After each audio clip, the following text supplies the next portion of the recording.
Kids.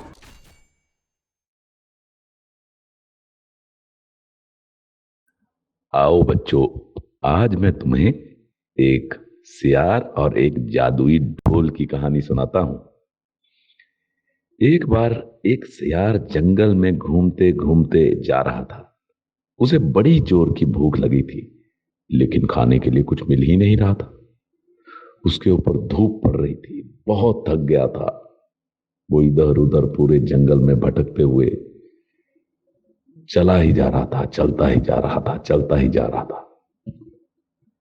अचानक वो चलते चलते एक रणभूमि में आ गया।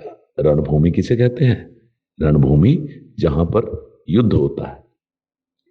तो वहां पर उसने देखा चारों तरफ हथियार पड़े हुए हैं, लड़ाई का सामान पड़ा हुआ है, कुछ लोगों की हड्डियां पड़ी हुई हैं। वो ये सब देखकर धीरे धीरे वहां सोचता है कि शायद कुछ खाने को आसपास मिल जाए। वो इधर उधर जाता है, लेकिन उसे कुछ नहीं मिलता। तभी अचानक ढम ढम ढम ढम की आवाज आने लगती है। सियार घबरा जाता है। अरे अरे ये आवाज कैसी? ये कैसी आवाज है?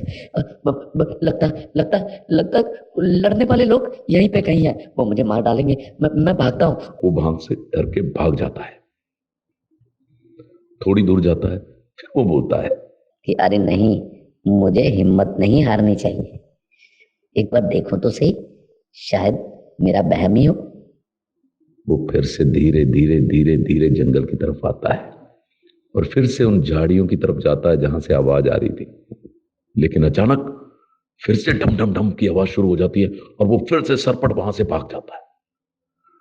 भागते भागते भागते भागते बोलता है अब वापस नहीं आऊंगा, नहीं तो मारा जाऊंगा। लेकिन फिर उसका मन कहता है नहीं नहीं, डरने की क्या जरूरत है, क्या पता कुछ ना हो। फिर से एक बार मुड़ के वापस आता है और धीरे धीरे धीरे धीरे चलते हुए झाड़ियों के पास पहुंचता है। तो फिर से एक बार होती है ढम।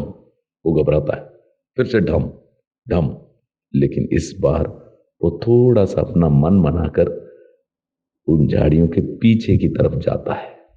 सोचता है जो होगा देखा जाएगा, कोशिश तो करूं। वैसे भी तो भूख से मरा ही जा रहा हूं ना। तो वो जाता है और जैसे ही वो पीछे देखता है, वहां पे एक ढोल पड़ा है। और वो जो ढोल की आवाज थी, वो क्योंकि उसके पास कुछ पेड़ की टहनियां थी, जो झाड़ी थी उसकी छोटी छोटी टहनियां, तो वो बार बार हवा की वजह से उससे टकरा रही थी, जिससे ढम ढम ढम की आवाज आ रही थी। अब सियार की समझ में सब कुछ आ गया। वो अपनी बेवकूफी पर हंसा। मैं भी ऐसे ही डरे जा रहा था। ये तो ढोल है, फिर उसने सोचा क्यों ना इसको देखा जाए। हो सकता है जो ढोल बजाने वाले हैं उन्होंने कुछ आजू बाजू में खाना ही रख छोड़ा हो।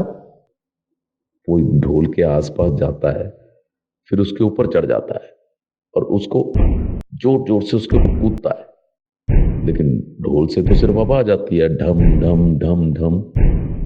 फिर वो हताश होकर जोर से जंप मारता है, लेकिन ढोल जो है वो भी लुढ़कते हुए साइड गिर जाता है और सियार भी। वो अपना सर बचाता। अरे अरे अरे, मर गया। जैसे ही वो जहां पे ढोल रखा था वहां देखता है, तो वहां पे क्योंकि ढोल तो खिसक चुका था, उस जगह पे उसको कुछ मांस के टुकड़े मिलते हैं और खाने का सामान।